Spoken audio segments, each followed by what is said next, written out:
Welcome to this series on biomechanics and show jumping. My name is Tim Warden. In this video series, I'm going to go over some of the key concepts of biomechanics, which is the study of how living bodies move, and show jumping. And I'll provide some insight as to how the best horses and riders in the world are able to jump clean and quickly around highly technical courses.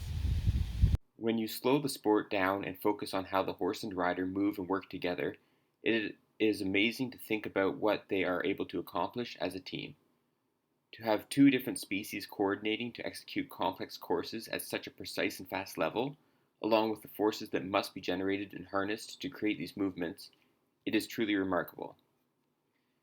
These videos will touch on some biomechanical considerations and control principles that allow the sport of show jumping to take place, and I will provide thoughts on how this information can be incorporated into training. Additionally, we know that athletes, whether they be horses or humans, are less likely to become injured if they move in an appropriate manner. In the first video, I will touch on hoof surface interactions.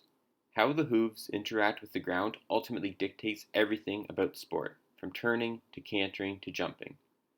The majority of the body positions from horse and rider are done for the sole purpose of influencing the forces beneath the hooves.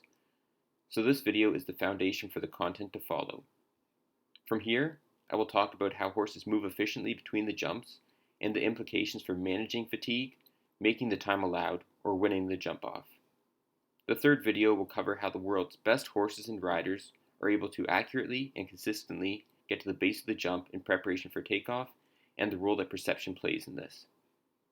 Videos 4 and 5 will cover takeoff mechanics and some of the key performance indicators that dictate successful jumps.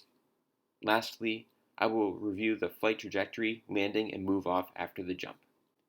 The information in these tutorials comes from a number of different sources. The first place you can go to learn more about biomechanics is the peer-reviewed research on the topic. Although the amount of research done to date examining show jumping has been small, the quality is quite strong and definitely worth checking out. You can also learn a lot from other sports. There are more similarities than differences when comparing horses to humans, and the biomechanical principles that drive sport can be extrapolated to horses in many scenarios. Of course, it is also important to spend time watching and listening to the best riders and trainers to learn from their experience.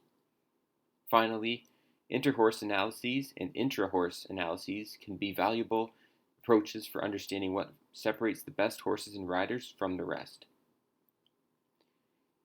In an inter-horse analysis, we are looking at the similarities and common patterns of the world's best horses.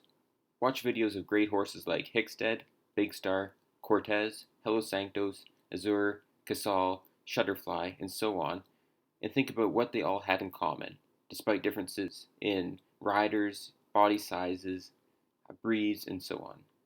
These commonalities are termed Key Performance Indicators, or KPIs. KPIs are movements and skills horses need to be able to execute in order to compete at the top level. You can also do an intra-horse analysis, which looks for patterns within one horse. So if you take any horse, maybe your own, watch video to see how it moves when it jumps well versus when it has a rail or doesn't give you a great feeling. Again, these comparisons will help you learn about good versus suboptimal technique. The first video will be posted immediately after this introductory piece. I hope you enjoy the series. Please do not hesitate to reach out and contact me over Instagram or by email if you have any questions.